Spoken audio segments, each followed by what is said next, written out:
Salut l'équipe, j'espère que vous allez bien. Là, je fais une petite. Je refais encore une petite vidéo, hein. Discussion entre nous, comme vous savez bien. Je vais encore revenir sur le thème du rap et un peu de la jeunesse, tu vois. Parce qu'on a eu l'affaire MHD récemment, il y a eu l'affaire 6ix9ine. Moi, le truc qui m'a super étonné, c'est que malgré que tu connais le passif de la personne, les gens ils kiffent quand même, hein. Tu sais, carrément, vas-y, balance 6ix9ine, comme ça tu reviens, tu fais du son.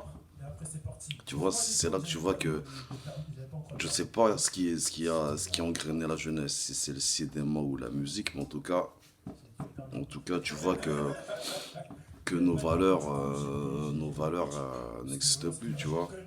Moi, j'ai 37 piges. Notre génération, c'était pas la meilleure. On a fait de la merde. Mais il y avait quand même, il y avait comme le respect des anciens, la dignité, les valeurs. L'argent faisait pas tout. Hein, là, je parlais aux mecs de quartier. Je pense que beaucoup ont vu ça. En gros, des mecs qui ont balancé, sortir de prison, et être accepté comme si de rien n'était, c'est normal, tu vois. Après ça, je veux pas dire que c'est le rap qui a influencé ça ou quoi que ce soit. Mais je pense que, tu vois, le rap avec toutes ses valeurs ultra capitalistes, en fait, ça a quand même matrixé nos jeunes. En sachant que les mecs, quand ils vont à l'école, ils ont tous des iPhones, ils sont tous connectés, d'accord? Donc c'est son, clip, clip, clip. Sachant que le type, il va au collège, il va au lycée, ses profs peuvent se donner comme ne peuvent pas se donner. Le petit, il essaye d'avancer dans sa vie, il voit que son travail, la méritocratie, ça marche pas vraiment. Et en parallèle de ça, il voit ses parents qui ont été corrects toute leur vie, qui arrivent péniblement à investir au bled quand ils y arrivent. Sinon, voilà. Et il voit ses parents qui galèrent. Et peut-être même il voit un de ses frères qui travaillait à l'école et qu'à la finale il a un bac plus 3, bac plus 4, mais il se fait quoi comme paye? Il doit se faire un 1005. Quand il arrive à se faire un 1005, tu vois, et en parallèle à ça, le petit, il est matrixé par des clips de Peura ou grosse voiture, Queco, Gueudreau, meuf à poil. En fait, tous les trucs qui te titillent, qui te titillent en fait, tu vois, qui vont créer une frustration pardon, chez l'auditeur qui a pas, tu sais, qui arrive pas, qui a pas de discernement. Pour lequel, en fait, ce qui se passe dans les clips, c'est la réalité. Moi, j'avais pas conscience de ça, mais en étant sur les réseaux, en étant sur les commentaires et tout, en regardant les commentaires, il y a beaucoup de jeunes, mais vraiment beaucoup de jeunes, qui prennent vraiment tout ce qu'il y a dans les clips au premier degré. Pour eux, c'est dans le clip, c'est vrai. Là, ça fait peur. Donc, ça veut dire un petit qui a grandi à ça. Valeur ultra capitaliste. Le pognon comment dire, comme seul curseur. Argent, capitalisme, individualisme forcené. Ça veut dire que même t'es avec tes gars, si toi tu peux manger avant eux, ou tu peux manger même sur leur tête, tu vas le faire. Et puis il y a des mecs qui acceptent ça, tu vois, tu leur donnes un billet, ils acceptent tout, tu vois. Et donc ouais, ouais, c'est quand même super complexe, tu vois. J'ai beaucoup aimé le rap.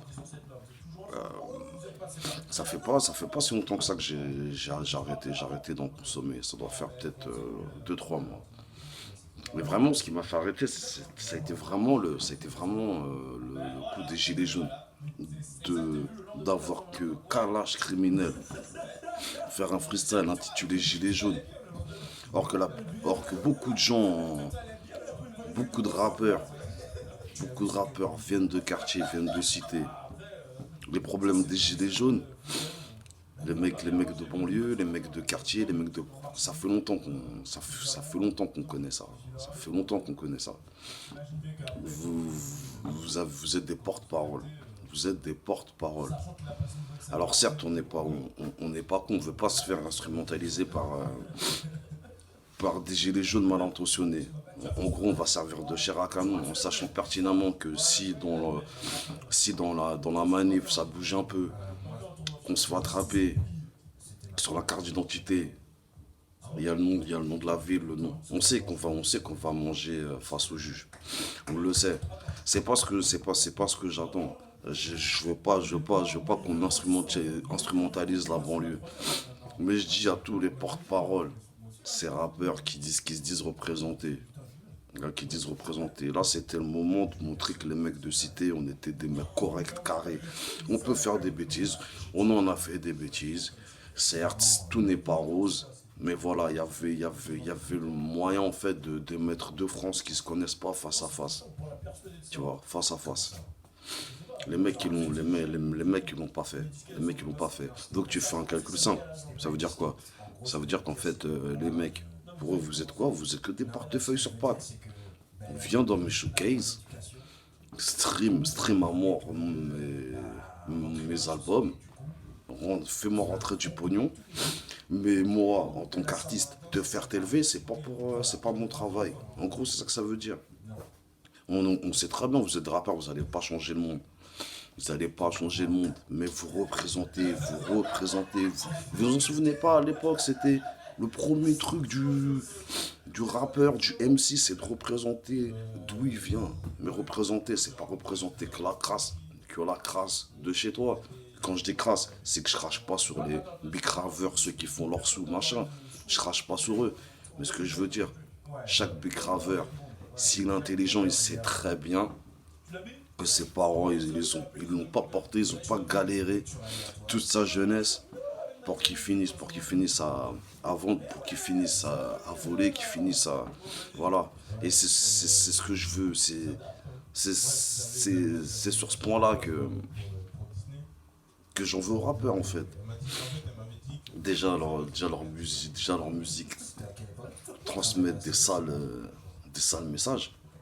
Déjà à mon époque, parler de coke ou de cam dans un son, c'était tabou, c'était pas possible. On laissait ça aux Américains. Encore le shit. Même le shit, t'as vu, regarde. Quand tu regardes, moi t'as vu, je fume encore et tout. Je sais que c'est pas bien. Mais quand tu regardes, ils ont fait la promotion de ça. Mais pourquoi?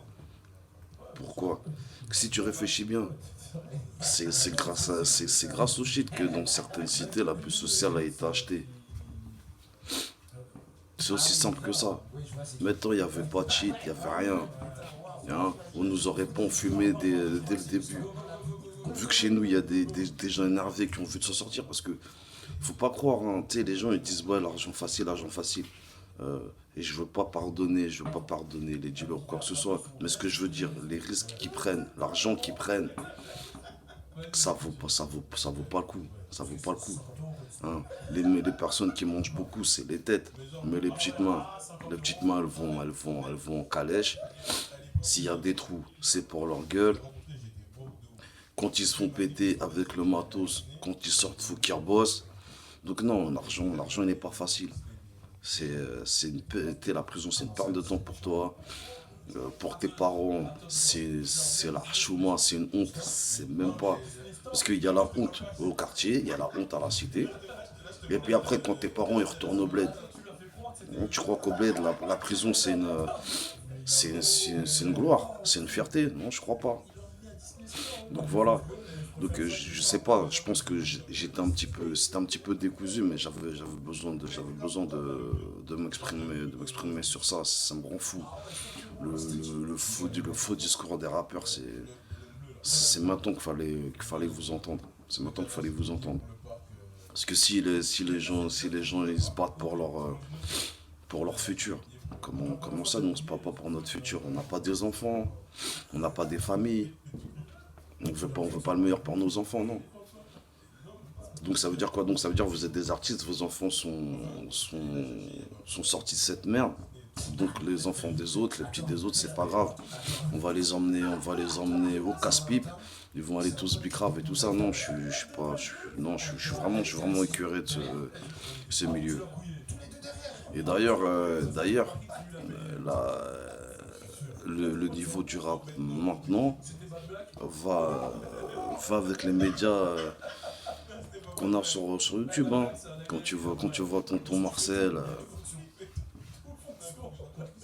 sans commentaire, tonton, t'es un ancien, t'es plus vieux que moi. Le petit Nino que t'aimes pas, t'es plus vieux que lui. Tu te fais du beurre en prenant une escorte pour, enfin bref, tu vois.